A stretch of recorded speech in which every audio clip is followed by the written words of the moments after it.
this is what we're going to learn how to play this week. It's very important that you understand, where all the lines run through. The setup of all the lines. Balance has tried to set the lines up to make it simple to understand. Those are the lines. They're all clearly marked here. So they start from the port. That's the port main sheet. Then the next one will be your first reef, second reef, third reef, starboard main sheet. So everything to do with your main, adjustment orientation is from port. So port main, first reef, second reef, third reef, starboard main sheet. Following from there would be your downhaul, and then from there it goes on to topping lift, main halyard, and your jib sheet. This is a triangular or A-frame main sheet system, so there is a port and a starboard sheet, so you're always going to be active on both these winches. When you're underway with the main up, you're always going to have the port sheet on that winch and the starboard sheet on this winch, and you're going to have, in order to trim, you're going to have to trim both sheets, unlike a traveler and a typical main sheet setup. As you all know, this boat has a very, very large main and a smaller jib, and it is a self-tacking jib. Makes it a really easy proposition when you're tacking. You can really just focus on the main sheet. Whenever anybody's going onto the coach top roof, there's a step here, and what I generally do is grab the shroud here, use that step to come up. That's the easiest way to get up and down the coach roof. What we'll do is we'll manipulate the boom when we raise it so that we can get access to the zipper to unzip the sail bag. There is a electric winch forward here when we go to take either the hoist the ASIM or the screecher. Put the autopilot onto a wind vane mode. So then you just put your +10 to port. So now you know when you're raising the main, it's not going to flutter too much to starboard or to port. It will more or less keep it directly into the wind. Just keep the motors, anything, if you're doing it just with yourself, anything from 1,200 RPM to about 1,500. More than that is a bit too fast. You'll kind of feel underneath your feet. You won't feel as stable. So even in rougher conditions, I'm only doing about 1.5. And that's more than enough just to get the main up. The main goes up pretty quickly, so you don't need to stress about spending too much time over here. So from here, we'll climb onto the coach roof and unzip the bag from there.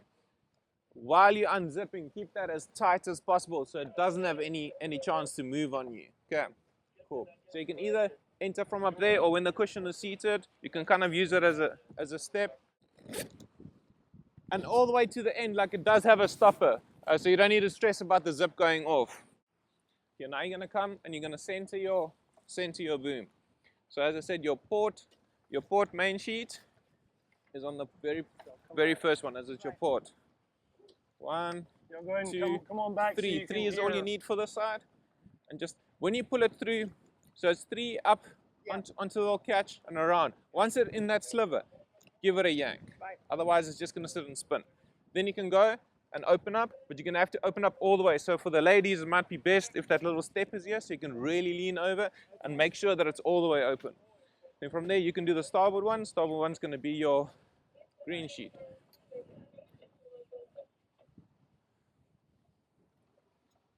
There we go.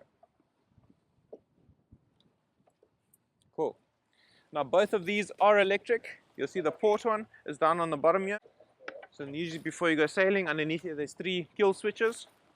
Now what you're going to want to do is obviously bring it to starboard. So you're going to slack a touch on your port, and then winch on this. So now what you'll do is you'll perhaps come here and set that the wind is about 3 degrees from the port, just so it fills the main, and then you know you can take your lazy jacks on the leeward side and bring them forward.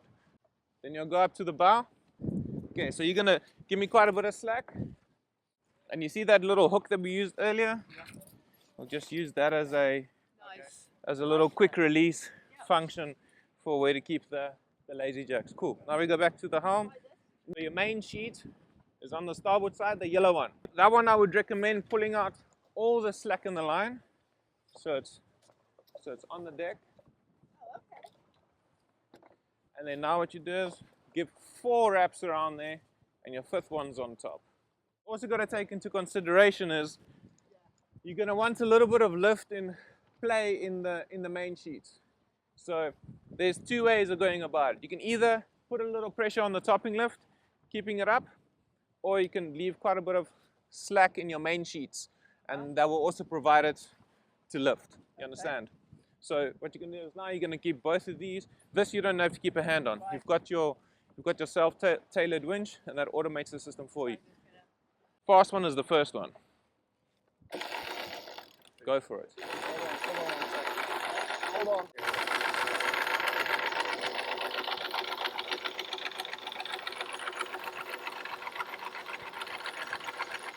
You are going to see the sail might fall a bit now because the lazy jacks are off, but it's fine. Just keep going. You see how the winch tells you almost when it's like, it's got like a overload sensor in there, and it's an easy way of telling you, listen, yeah, I'm pretty pressured right now. I'm kind of happy at this. Okay, so for now we're just going to use the self-tacking jib, and then we'll raise from there just to get the boat flowing and get the motors off. I would say get the wind to go to 40 degrees.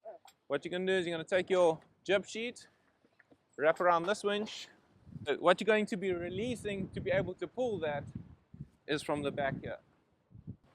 So this is your jib furling line. Okay. And so you're going to be winching on, somebody's going to be winching that jib sheet out, and you're going to be, Oh, this is the furler. this is going to Okay. be, yeah, so what you, make sure you take it out of the line bag there, make sure it's all running fair, it's flaked and running fair, and I would just put 1 wrap around that, and then you can open the jib furling line. You just want to let it run when he's released or when he's pulling it out. It doesn't need to be under a lot of tension, but we just don't want it to.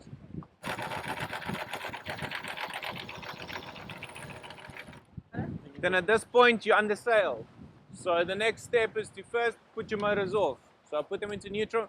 It's best to let your motors idle just for a good bit, just for it to cool down, and then turn it off from there. So from there we're sailing. If you'd like to take over the helm, put it on standby for a bit and just get the general feel.